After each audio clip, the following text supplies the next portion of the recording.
Hello friends, welcome to TNPSC வெற்றிப்பாதை. Competitive எக்ஸாம்ஸ்க்கு prepare ஆகிற அத்தனை பேருக்கும் நம்ம சேனலில் போடுற எல்லா வீடியோஸும் ரொம்ப ரொம்ப யூஸ்ஃபுல்லாக இருக்குங்க.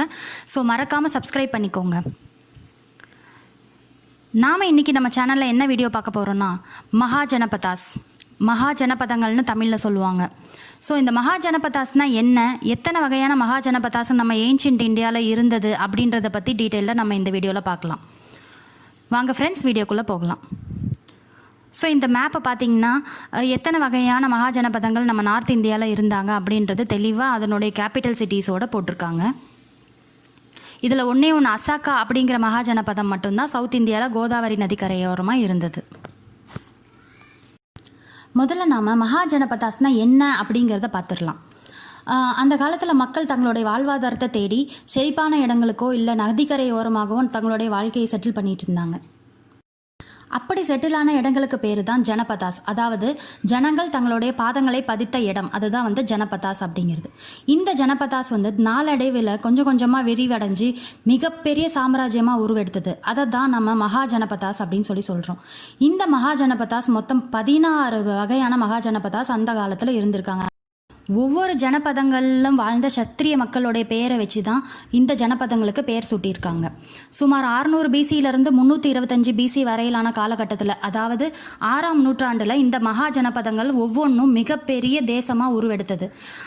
மொத்தம் 16 வகையான மகாஜனபதங்கள் இருந்தது. அதாவது அங்க தேசம், அவந்தி தேசம், காந்தார தேசம் முதல் ஒரு 16 மகாஜனபதங்கள் இருந்தாங்க. இப்போ நம்ம அந்த மகாஜனபதங்களில் ஒன்று ஒன்றா பார்க்கலாம். முதல்ல நம்ம அங்கதேசத்தை பற்றி பார்ப்போம். அதர்வ வேதத்தில் அங்கதேசத்தை பற்றின குறிப்புகள் இருக்குது. அதே மாதிரி அங்கதேசம் மற்றும் வங்கதேச மக்கள் தான் முதலாக கண்டறியப்படுற ஆரிய மக்கள் அப்படின்ட்டு பிரஜன்னபனா அப்படிங்கிற ஜெயினியர் குறிப்பிட்டிருக்காரு. அங்கதேசம் தான் அந்த காலத்தில் வர்த்தகம் மற்றும் வணிகத்துக்கான முக்கியமான ஒரு இடமாக கருதப்பட்டிருக்கு. இங்கே இருந்த வணிகர்கள் கடல் தாண்டி பயணம் பண்ணி அவங்களுடைய வர்த்தகத்தை வளர்த்தாங்க. முக்கியமான குறிப்புகள் என்னென்னா, மகத தேசத்தை ஆண்ட பிம்பிசார மன்னர் அங்க தேசத்தை பிற்காலத்தில் கைப்பற்றி அவருடைய மகத தேசத்தோடு இணைச்சிக்கிட்டாரு அப்படின்ற மிகப்பெரிய ஒரு குறிப்பு ஒன்று கிடச்சிருக்கு. அங்க தேசத்தோடைய தலைநகரம் என்னென்னா சம்பா. இந்த சம்பாங்கிறது இப்போ இருக்க மாடர்ன் லொக்கேஷனில் எங்கே இருக்குது அப்படின்னாக்கா பீகார் மாநிலத்தில் முங்கர் மற்றும் பஹல்பூர் அப்படின்ற இடங்களில் இருக்குது. அடுத்ததான் நம்ம மகத தேசத்தை பற்றி பார்க்கலாம். மகாஜனபதங்கள்லேயே மகத தேசம் ரொம்ப செல்வ செழிப்போடு இருந்ததுன்னு சொல்லலாம். கங்கை நதி கரையோரமாக அமைஞ்சிருக்க பாட்டலிபுத்திரம் தான் மகத தேசத்தோடைய தலைநகரம். மகத தேசம் எல்லா வகையான வளமும் நிறைஞ்சது. அதாவது மண் வளத்துலேருந்து கனிம வளம் எல்லாமே மகத தேசத்தில் மிகவும் செழிப்பாக இருந்திருக்கு. முக்கியமாக அயன் அண்ட் காப்பர், இதை வச்சு இவங்க செஞ்ச வெப்பன்ஸ் பிற்காலத்தில் இவங்களுடைய பொருளாதாரத்தை மேம்படுத்தி விட்டுச்சுன்னே சொல்லலாம். மகத தேசம் வணிகத்துக்கான ஒரு மையப்புள்ளியாக அமைஞ்சிருந்தது. இதனுடைய அமைவிடம் மற்றும் வர்த்தகம் இதனுடைய செல்வ செழிப்புக்கு முக்கியமான காரணங்களாக அமைஞ்சது. மகத தேசத்தோடைய மற்ற பெயர்கள் என்னென்னா மகதபுரா, பிருகதர்த்தபுரா, வசுமதி, பிம்பிசாரபுரி. அரசர் பிம்பிசாரர் ஆண்டதுனால இதை பிம்பிசாரபுரி அப்படின்ற பெயரோடவும் கூட அழைச்சிருக்காங்க. இந்த இடத்துல ஜெயினிசம் ரொம்பவே அதிகமாக ப்ராக்டிஸ் பண்ணப்பட்டிருக்கு. மகத தேசத்தோடைய தலைநகரம் முற்காலத்தில் ராஜ்கிரிஹா அல்லது கிரிவராஜான்ற அழைக்கப்பட்ட இடம் தான் இருந்தது. பிற்காலத்தில் அதை பாட்டலிபுத்திராவுக்கு மாற்றிட்டாங்க. ஸோ பாட்டலிபுத்ரா இப்போ இருக்க மாடர்ன் லொக்கேஷனில் எங்கே இருக்குன்னு நமக்கு நல்லாவே தெரியும். பாட்டலிபுத்ரா தான் இப்போ இருக்க பாட்னா. அது இல்லாமல் கயா மற்றும் சஹதாபாத்தில் இருக்க சில பகுதிகளை எல்லாம் சேர்ந்தது தான் மகத தேசத்தோடைய அந்த காலத்து தலைநகரமாக இருந்தது. ஸோ நம்ம இப்போ அடுத்தது காசி தேசத்தை பற்றி பார்க்கலாம். வாரணாசியை சுற்றியுள்ள பகுதிகள் தான் காசி அப்படின்னு சொல்லி அழைக்கப்பட்டுச்சு. இது எதனால் வாரணாசி அப்படின்ற பேர் வந்ததுன்னு தெரியுங்களா? ஒன்றும் இல்லை, வாருணா மற்றும் ஆசி இந்த 2 நதிகளும் இதோடைய வடக்கு மற்றும் தெற்கு பகுதிகளில் இருந்ததுனால இதுக்கு வாரணாசி அப்படின்னு பேர் வந்தது. வருணா மற்றும் ஆசி ஆறுகளுடைய பெயர்களை கொண்டு இது வாரணாசி என்று அழைக்கப்பட்டுச்சு. அப்போது அதாவது புத்தர் காலத்துக்கு முன்னமே 16 மகாஜனபதங்கள்லே இந்த காசி மகாஜனபதம் மிகவும் பவர்ஃபுல்லாக இருந்திருக்கு. இதை பற்றின நிறைய குறிப்புகள் ஜடாகா டேல்ஸில் குறிப்பிடப்பட்டிருக்கு. இந்த காசி நகரத்தோடைய சிட்டிஸ் எப்படி இருக்கும், இவங்களுடைய செல்வ செழிப்பு எப்படி இருந்தது, அது மட்டும் இல்லாத அண்டை நாடுகளான கோசலா, அங்கா, மகதா அது கூட இவங்க எந்த அளவுக்கு போர் புரிஞ்சு இவங்களோட சுப்ரீமசியை எந்த அளவுக்கு மெயின்டைன் பண்ணிட்டு இருந்தாங்க அப்படிங்கிற குறிப்புகள் அத்தனையும் ஜடாகா டேல்ஸில் குறிப்பிடப்பட்டிருக்கு. காசியின் அரசரான பிருஹத்ரதா கோசலை தேசத்தை கைப்பற்றினார். இவருக்கு பின்னாடி வந்த அரசரான கன்சா அப்படிங்கிறவர் பிற்காலத்தில் காசியோட கோசலையை இணைச்சிக்கிட்டாரு. காசியோடைய தலைநகரம் வாரணாசி. நம்ம ஏற்கனவே பார்த்த மாதிரி வாரணாசி. இந்த வாரணாசியோட இப்போதைய பேரும் வாரணாசி தான். அதாவது மாடர்ன் பெனாரஸ் தான் வந்து வாரணாசியாக இருந்தது. அந்த காலத்தில் அதோடைய கேபிட்டலாக இருந்திருக்கு. அடுத்தது நம்ம குரு மகாஜனபதாவை பற்றி பார்ப்போம். குருங்கிற அரசருடைய 15வது வம்சாவளியை சேர்ந்தவங்க தான் கௌரவர்களும் பாண்டவர்களும். மகாபாரத கதையை பற்றி தெரிஞ்சவங்களுக்கு இதுவும் தெரிஞ்சிருக்கும்னு நம்புகிறேன். ஜட்டாகா கதைகளில் குரு வம்சத்தோடைய தலைநகரமாக இந்திரபிரஸ்தம் குறிப்பிடப்பட்டிருக்கு. புராண கதைகளில் அஸ்தினாபுரம் தான் முதல்ல குரு வம்சத்தோடைய தலைநகரமாக இருந்திருக்கு. பிற்காலத்தில் பாண்டவர்களுக்குன்னு பிரித்து கொடுத்து அதுக்கப்புறமா தலைநகரமாக ஆக்கப்பட்டது தான் இந்திரபிரஸ்தம். குரு வம்சத்தினர் வேத காலத்தில் அவங்களுடைய அறிவு கூர்மையை கொண்டு நல்லாட்சி பண்ணிட்டு வந்திருக்காங்க. இவங்களுடைய மேட்ரிமோனியல் ரிலேஷன்ஸ் எந்தெந்த வம்சத்தினரோடு இருந்தது அப்படின்னா யாதவர்கள், போஜர்கள், திரிகத்ரதாஸ், பாஞ்சாலாஸ். நம்ம ஏற்கனவே சொன்ன மாதிரி குரு வம்சத்தோடைய தலைநகரம் முதல்ல ஹஸ்தினாபுரமாக இருந்தது, லேட்டர் இந்திரபிரஸ்தமாக இருந்தது. ஓகேங்களா. ஹஸ்தினாபுரத்தோடைய மாடர்ன் லொக்கேஷன் இப்போ இருக்க இடம் எது அப்படின்னாக்கா டெல்லி அண்ட் ஹரியானா. அடுத்ததான் நம்ம வத்ச தேசத்தை பற்றி பார்க்கலாம். வத்ச தேசத்தை சேர்ந்தவர்கள் வந்து குரு வம்சத்தோடைய ஒரு கிளை பகுதியினர் தான். கௌசம்பி அப்படிங்கிற இடம் தான் வத்ச தேசத்தோடைய தலைநகரமாக இருந்திருக்கு.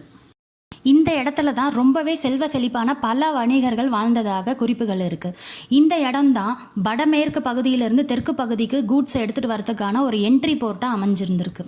வத்ச ராஜ்யத்தை சேர்ந்த மிகவும் முக்கியமான அரசர் யாருன்னா உதயனா.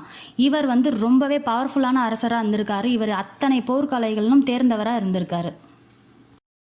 ஆரம்ப காலத்தில் அரசர் உதயனா புத்திசத்தை எதிர்த்தாலும் பிற்காலத்தில் புத்தரோடைய மிகப்பெரிய தீவிரமான ஃபாலோவராக மாறினார்.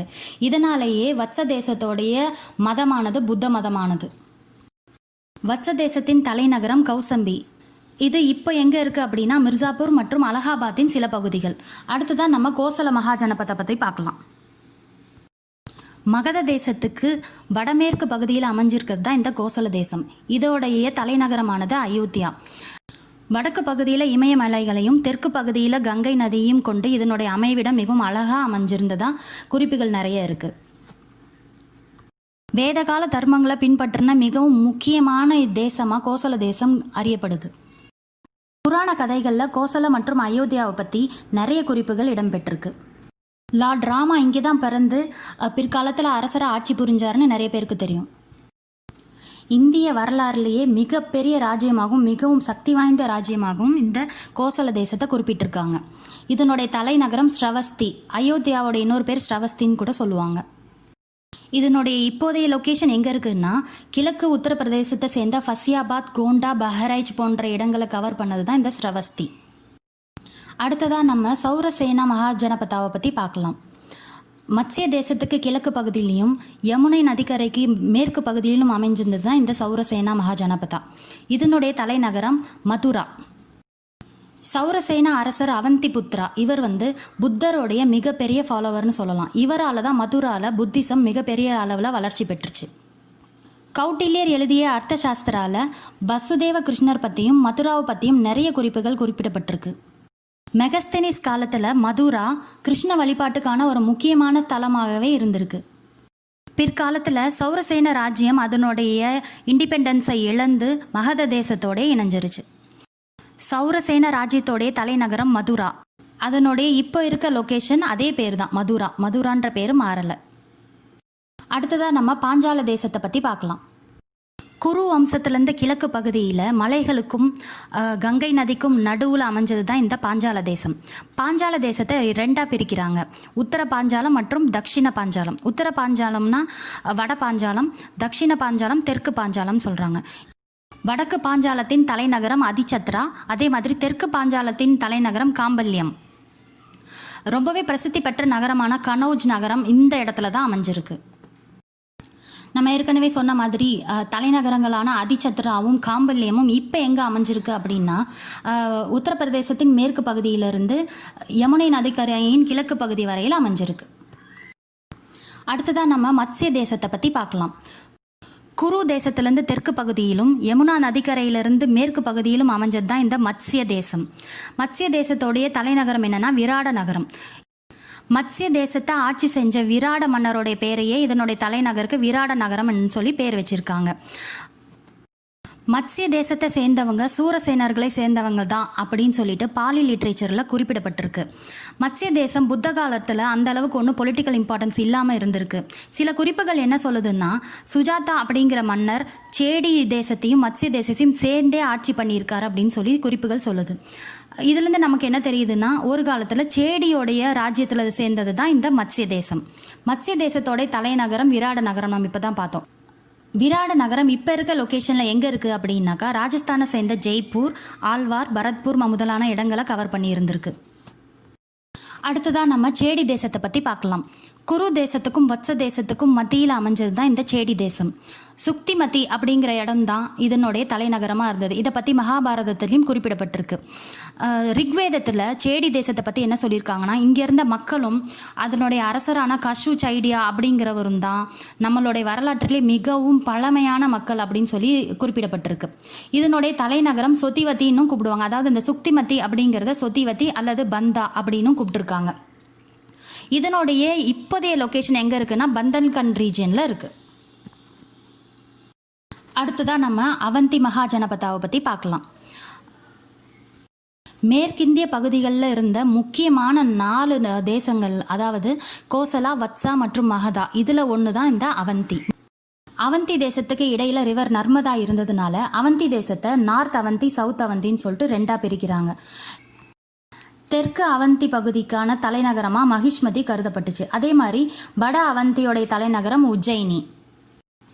புத்திசம் ப்ராக்டிஸ் பண்ணப்பட்ட முக்கியமான இடமா அவந்தி கருதப்படுது.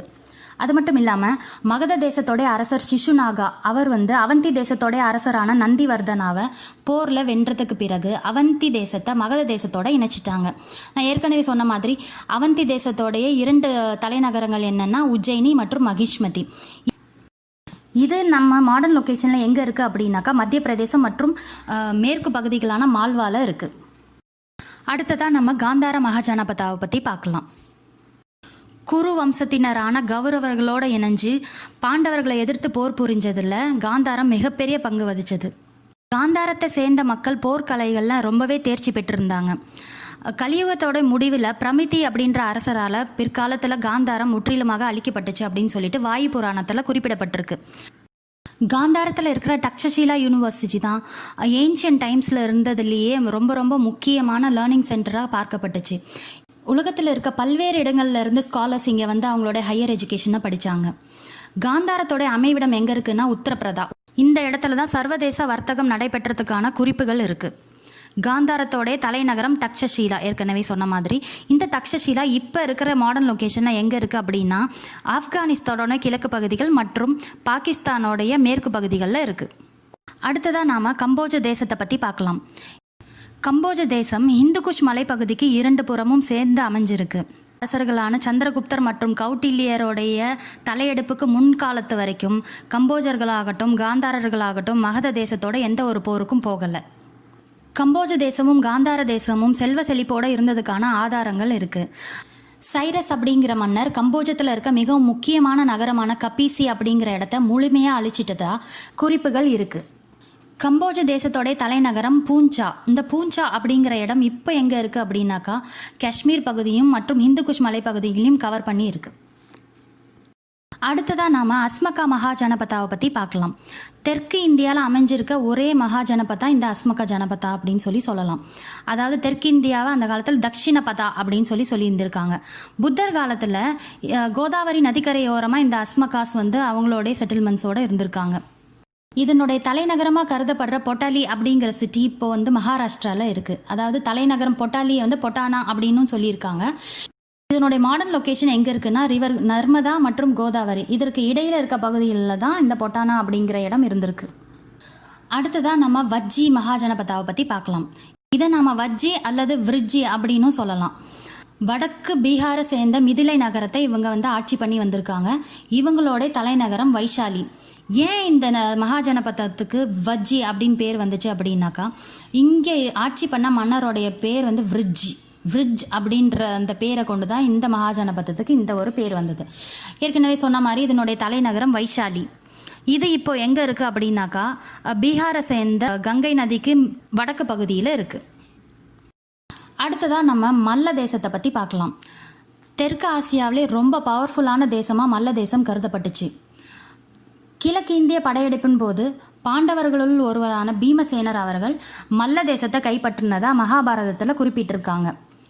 மனுஸ்மிருதியில் மல்லர்களை பற்றி விரட்டிய சக்திரியாஸ் அப்படின்னு சொல்லி குறிப்பிட்டிருக்காங்க. மல்லர்கள் தங்களுடைய பாதுகாப்புக்காக லிச்சாவிஸ் அப்படின்ற இன மக்களுடைய கூட்டமைப்பில் இருந்தாங்க. அப்படி இருந்த போதும் பிற்காலத்தில் அவங்களுடைய சுதந்திரத்தை இழந்து மகத தேசத்தோடு இணைஞ்சிட்டாங்க. மல்ல தேசம் 2 தலைநகரங்களை கொண்டிருந்தது. அது என்னென்னா குஷினாரா மற்றும் பாவா. குஷினாரா மற்றும் பாவா இப்போ இருக்க மாடர்ன் லொக்கேஷனில் எங்கே இருக்குது அப்படின்னாக்கா கிழக்கு உத்தரப்பிரதேசத்தை சேர்ந்த டியோரியா, பாஸ்தி, கோரக்பூர் மற்றும் சித்தார்த் நகர். ஓகே ஃப்ரெண்ட்ஸ், இந்த வீடியோ உங்களுக்கு பிடிச்சிருக்கும்னு நம்புகிறேன். ஒரு முறை இந்த வீடியோ ஸ்டார்டிங்லேயே கொடுத்துருந்த மேப்பை பாருங்கள். அப்போ தான் இந்த தேசங்கள் எங்கெங்கே இருந்துச்சு அப்படின்னு சொல்லிட்டு உங்களுக்கு ஒரு கிளியர் ஐடியா கிடைக்கும். ஓகே ஃப்ரெண்ட்ஸ், நம்ம அடுத்த வீடியோவில் பார்க்கலாம். இது உங்கள் டிஎன்பிஎஸ்சி வெற்றிப்பாதை யூடியூப் சேனல். தேங்க்யூ.